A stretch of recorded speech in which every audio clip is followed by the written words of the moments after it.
Je vais me mettre de la pâte à tartiner sous les bras pour aller voir les filles.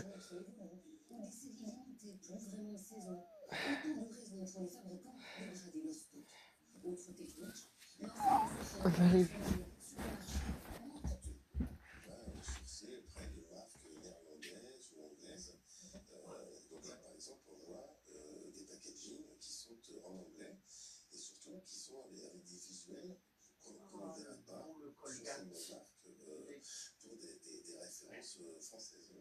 Se fournir à l'étranger, une stratégie que l'on retrouve aussi dans les rayons du géant hollandais Action.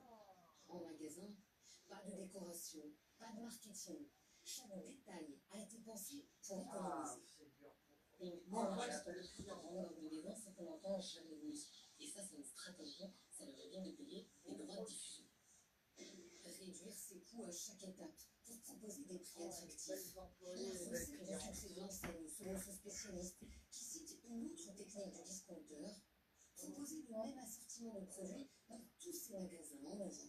Ce que ça veut dire, c'est que ce paquet-là, on va le retrouver potentiellement dans tous les pays pour lesquels le distributeur est implanté. Ça leur permet d'acheter en gros pour l'ensemble de leurs magasins partout en Europe, sans se poser trop de questions d'assortiments locaux et de différenciation entre l'Allemagne, la France, l'Espagne. Et ça fait des économies. Et ça fait des économies. Des économies d'échelle qui leur permettent de casser les prix et d'attirer de plus en plus de clients. Aujourd'hui, 8 Français sur 10 fréquentent des enseignes de discount. 8 Français sur 10, c'est vrai qu'ils ont un succès fou ces deux enseignes. Et à commencer par le nombre de magasins qu'ils possèdent, Julien, en moins de 15 ans, Action en a installé plus de 900 en France et ils revendiquent même vouloir en ouvrir un par jour en Europe. Pour Norman, c'est plus de 200 boutiques ouvertes en 6 ans. Quant à leur chiffre d'affaires, là encore, celui d'Action a atteint 16 milliards d'euros l'an dernier. C'est 12 fois plus que ses concurrents Jiffy. Des discounters qui forcément viennent concurrencer aujourd'hui les supermarchés traditionnels en grignotant leur part de marché, notamment sur l'hygiène beauté. Alors, un succès basé, on l'a vu, et on l'a vu sur des petits prix, mais c'est pas toujours le cas. Et là, vous avez trouvé des exemples. Oui, j'ai fait le test. Sur la plupart des produits à l'unité, comme par exemple sur cette marque de dentifrice, c'est vrai, c'est entre 30 et 50% moins cher chez les discounters. Autre exemple, cette huile pour les cheveux, elle est vendue 9,60 € chez Normal, 35% moins cher que la même, vendue dans le supermarché juste à côté à 14,43 €. Mais Julien, cette année, c'est une grosse différence, mais ça n'est pas toujours le cas. Regardez ce déodorant, vendu 3,40 € chez le discounter. Le puits de Dôme, tu nous parles de l'envers. 3,32 €, quelques centimes de moins, ça peut valoir le coup de comparer les prix. Alors, justement, sur les prix, les magasins ont leur technique pour nous pousser à dépenser toujours un petit peu plus, presque, sans qu'on s'en rende compte. Presque, c'est ça, c'est ce qu'on appelle la stratégie du fractionnement des prix. En fait, on a plus de mal psychologiquement à dépenser 15 € d'un seul coup pour un article que 5 fois 3 € pour des petits articles. Et les discounters ont bien compris, la grande majorité de leurs articles, justement, ne dépassent pas les 3,50 €. C'est pour ça qu'on arrive à la caisse, on en a toujours pour beaucoup plus. Oui, c'est ça. Des discounters très forts pour optimiser aussi les coûts.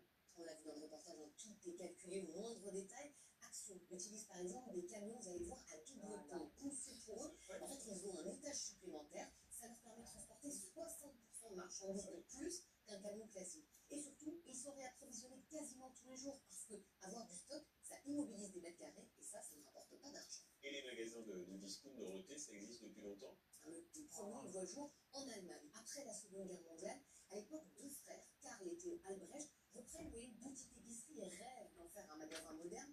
Il faut de l'argent et ils sont contraints d'ouvrir avec très peu de produits. oh putain. Et là, c'est un succès immédiat. La boutique intitulée Albrecht Discount deviendra par la suite Aldi. Je laisserai partir personne. Putain, ce Panthéon. Ce Panthéon. Putain. T'as la chanteuse noire Azealia Banks, avec les mêmes cheveux que Noémie Wakier. T'as Katy Perry avec les cheveux arc-en-ciel. Tu as même des héroïnes de jeu. T'as même Marwa Loud. Ah putain, mais. Putain,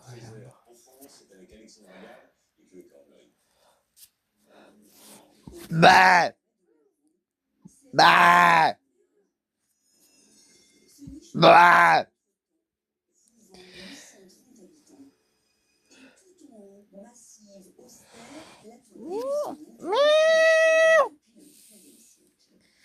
Miaou.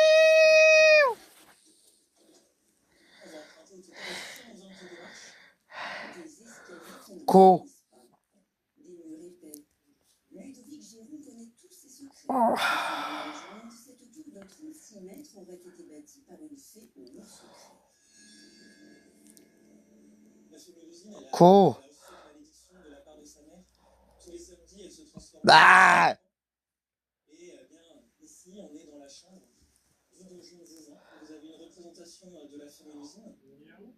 Miaou. Miaou. Miaou.